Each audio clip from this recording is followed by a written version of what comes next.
Halo semuanya, jadi di video kali ini kita akan membahas terkait dengan turunan fungsi aljabar. Untuk yang pertama, bahwa kita harus tahu terlebih dahulu notasi dari turunan tersendiri, di mana turunan dari fungsi fx, jadi misalkan ada fungsi fx gitu ya, turunan fx, itu dia dinotasikan dengan f aksen x gitu ya, dinotasikan dengan f aksen x. Atau ada beberapa juga penulisan dari turunan selain f aksen x ini, yaitu bisa juga dituliskan dalam bentuk y aksen atau bisa juga dalam bentuk notasi Leibniz, yaitu bisa dalam bentuk dy per dx.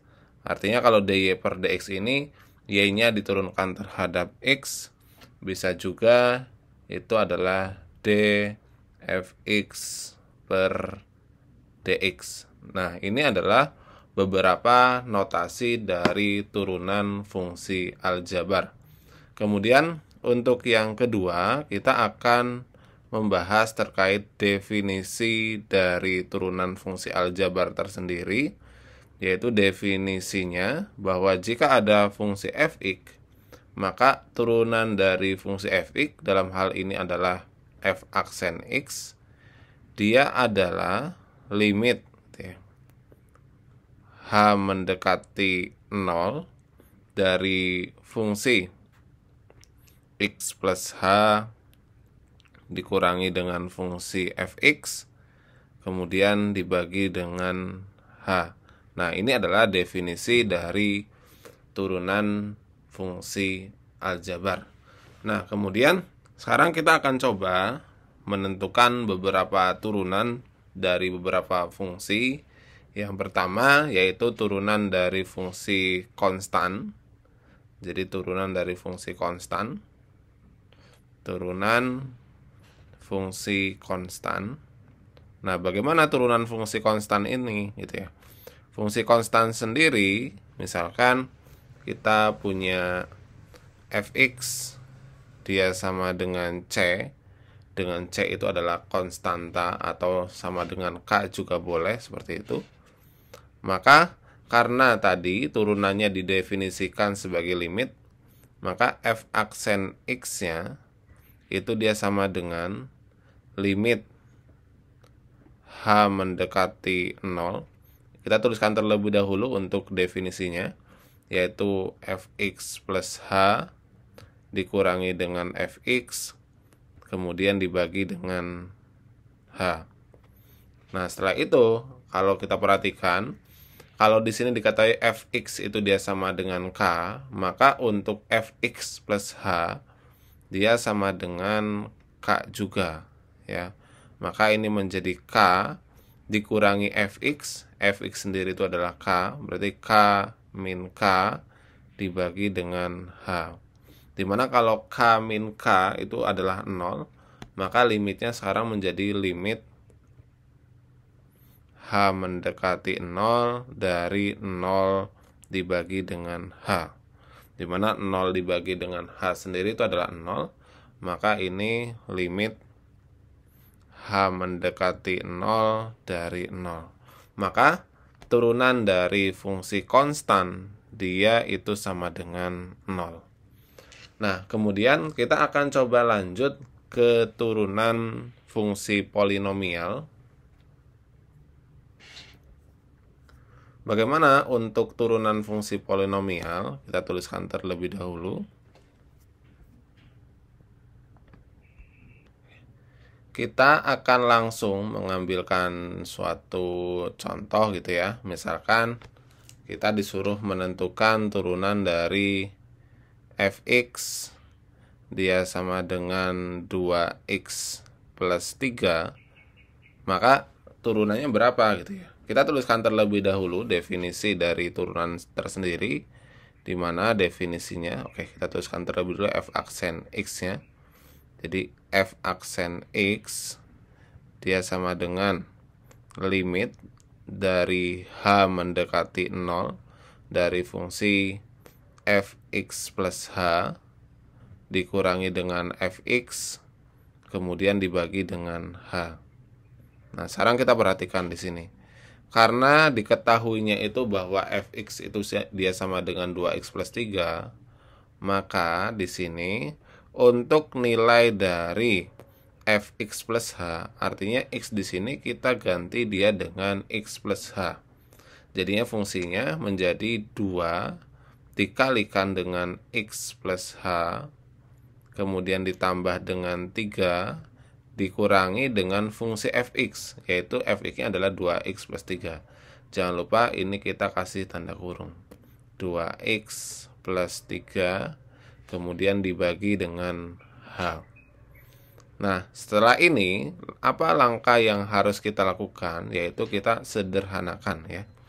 Sederhanakan bagian pembilangnya, dimana ini limit h mendekati 0, berarti ini kita kalikan ya.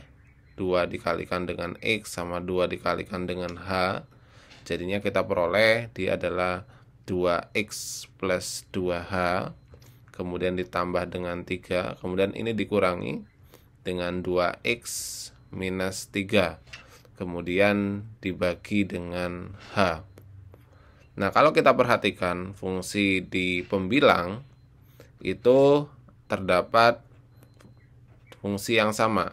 Di sini 2x dan 2x ini saling menghabiskan gitu ya.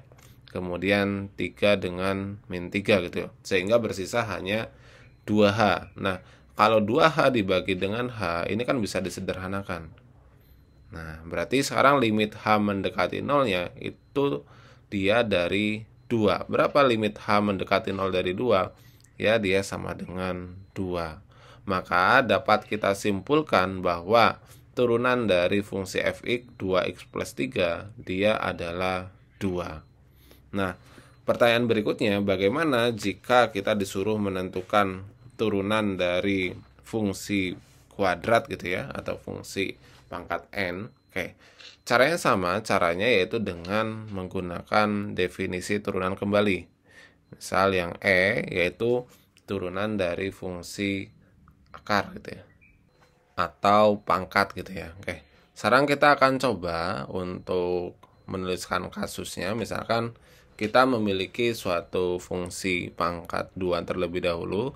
Misal kita disuruh menentukan turunan dari fx, dia sama dengan x kuadrat ditambah dengan 4. Nah, turunannya berapa? Oke, kita ingat kembali untuk definisinya bahwa f aksen x dia sama dengan limit h mendekati 0 dari fungsi fx plus h, kemudian dikurangi dengan fx dibagi dengan h gitu ya. Nah, sekarang langkah berikutnya kita perhatikan. Jika di sini fx-nya itu didefinisikan dengan x kuadrat plus 4, maka jika fungsi dari x plus h itu tinggal kita ganti saja. Apa yang diganti? Yaitu x-nya di sini ya. Kita ganti dia dengan x plus h, sehingga menjadi x plus h kuadrat ditambah dengan 4, kemudian dikurangi. Kalau fungsi fx ya, dia sama dengan x kuadrat plus 4. Tapi jangan lupa kita kasih tanda kurung ya. X kuadrat plus 4 dibagi dengan h gitu ya. Nah, langkah berikutnya bagaimana? Langkah berikutnya yaitu tinggal kita sederhanakan. Kita sederhanakan atau kita uraikan bagian pembilangnya, di mana x plus h kuadrat itu dapat kita uraikan dia menjadi x kuadrat ditambah dengan 2xh ditambah dengan h kuadrat gitu ya. Kemudian ditambah dengan 4, kemudian minus dari x kuadrat min 4. Nah, ini alasan tadi kenapa harus dikasih tanda kurung, karena minusnya ini dia punya x kuadrat dan juga 4. Kemudian ini dibagi dengan h gitu ya. Nah, sekarang kita perhatikan kembali untuk pembilangnya. Di sini kalau kita perhatikan, x kuadrat dikurangi dengan x kuadrat ini habis gitu ya. Kemudian 4 dikurangi dengan 4 dia juga habis. Nah, setelah itu dapat kita sederhanakan untuk limitnya. Itu menjadi limit dari H mendekati 0. Ini bisa kita faktorkan hanya menjadi H dikalikan dengan 2X plus H seperti itu. Kemudian dibagi dengan H. Nah, ini bisa kita sederhanakan juga gitu ya. Sehingga untuk nilai limitnya itu tinggal kita substitusikan aja nilai H sama dengan 0, yaitu menjadi 2X ditambah dengan 0, maka hasilnya kita peroleh dia sama dengan 2X. Jadi dapat kita simpulkan bahwa turunan dari fx dia sama dengan x kuadrat plus 4 itu adalah 2x. Oke, semoga video pembahasan terkait dengan notasi turunan dan juga definisi terkait dengan turunan dan beberapa kasus di dalam fungsi konstan, fungsi polinomial dan juga fungsi pangkat, cara menentukannya dengan menggunakan definisi ini bermanfaat. Silakan jika ada pertanyaan bisa dituliskan di kolom komentar.